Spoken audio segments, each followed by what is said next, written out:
C'est l'heure du Zoom Eco avec vous, Maxime Soutek. Et le Zoom Eco, c'est avec Martial Liu. Martial, on va vous retrouver à cette heure-ci toute cette semaine.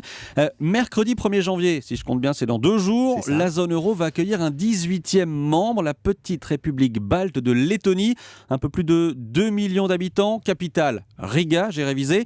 Et ça vous inquiète, Martial? Oui, pas contre les Lettons ou par euroscepticisme, même si c'est à la mode, non, mais parce que j'ai un peu le sentiment de regarder la zone euro et de voir la grenouille qui voulait devenir aussi grosse que le bœuf. Alors, il faut savoir de quoi on parle quand on parle de la Lettonie. Économiquement, c'est un nain. C'est l'un des pays les plus pauvres d'Europe. Salaire moyen, 500 € par mois. Le PIB, 20 milliards par an, 100 fois la France, 100 fois moins. On n'est donc pas là, Martial, face à un géant économique qui représente une menace pour l'euro. Bah non, mais justement, c'est ça qui m'inquiète. Parce que depuis le début, la zone euro s'est construite sur une erreur de diagnostic. On n'a pas voulu de fédéralisme pour le vieux continent.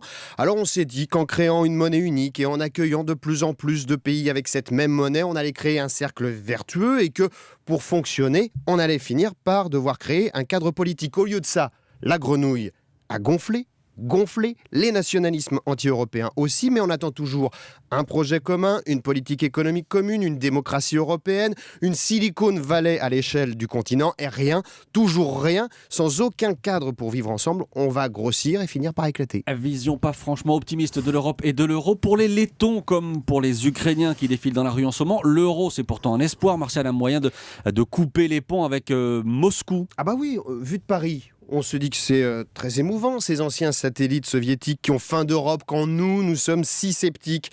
Mais Kiev n'est pas Riga déjà. En Lettonie, la population ne veut pas de l'euro, elle craint une hausse des prix.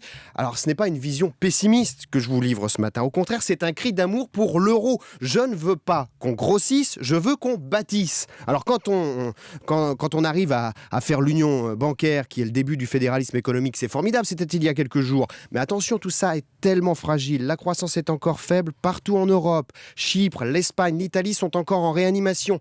La Lettonie va mieux, 4% de croissance. Mais il y a 3 ans, c'était la Grèce, la Lettonie. Le pays a aussi été ravagé par la crise des subprimes en 2008, mise sous assistance du FMI. Elle a pratiqué la dévaluation interne. C'est quoi la dévaluation interne? On ne dévalue pas la monnaie, le LATS, mais on baisse les salaires, on met les fonctionnaires au chômage, on fait une politique de rigueur drastique, tout ce qu'on ne veut pas en France.